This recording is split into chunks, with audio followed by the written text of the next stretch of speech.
You so much, and we are the show that gives you inspiration, information, and entertainment, broadcasting on the beach with Halftime Howie. And today we're celebrating our 5-year anniversary on the air. Woo-hoo.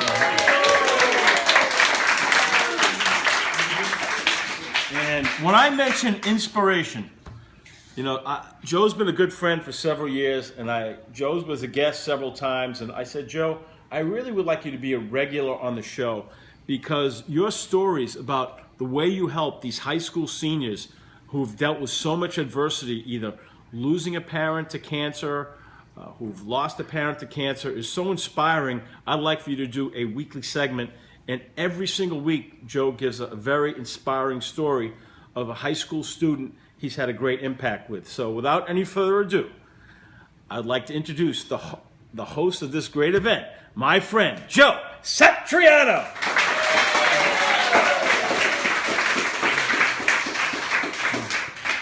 Thank you, Howie, for having me on once again. It's always a pleasure, and what an honor to be celebrating the 5-year anniversary at my house. So I think that's wonderful. We should really give it up for Howie. He does so many incredible things for people. So here's the man right here, Howie. Thank you.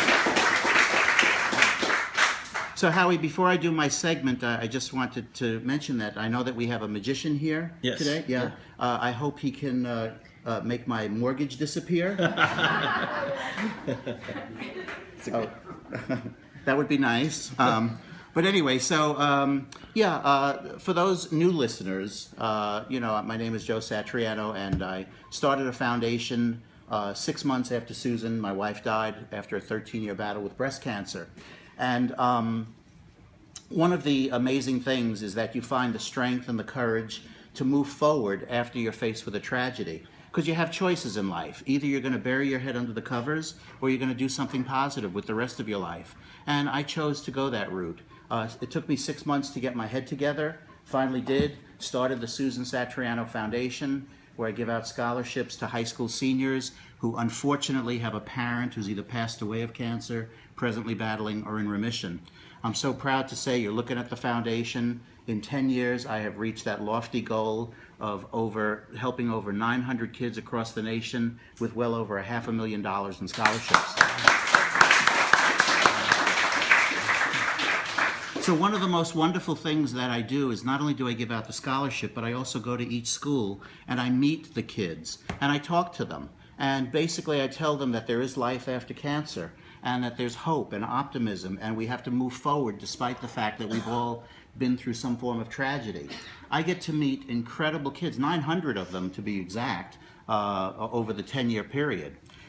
Just this past year, I met a student by the name of Tyler.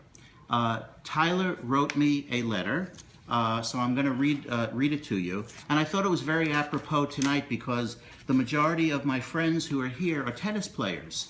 And they're wonderful Baldwin tennis players, and we always have a ball there, literally. And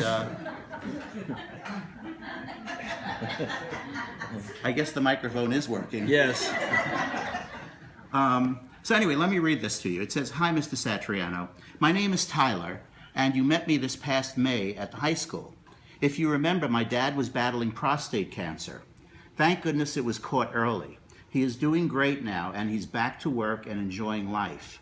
We talked about the struggles of dealing with a loved one, how it changes your entire outlook about things. You shared with me the story of your wife, Susan, who battled for 13 years. You told me how it took a toll on your kids. It was so difficult to hear your dad, my dad, his dad, the man, who I always looked up to, and to appear scared and fragile for the first time in his life. But I was inspired by how you dealt with Sue's death, starting a foundation and writing a book. You made me laugh when you told me that being a math teacher, the best part of the book was that the pages are at least numbered in order." But I guess the microphone is no longer working. "But your strength gave me strength. Your words inspired me to do something. I actually organized a tennis tournament at my high school.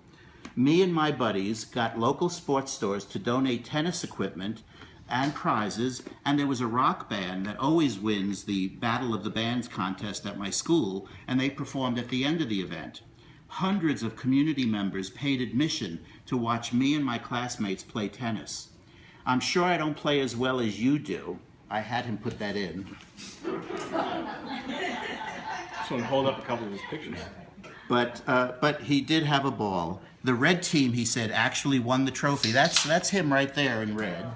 That's Tyler playing at that actual event. We raised over $3,000 for prostate cancer research. It was such a fun day for a good cause. Thank you for encouraging me to stay positive and take action. I hope you continue to motivate others like me to reach for the stars. I'll keep in touch. Tyler.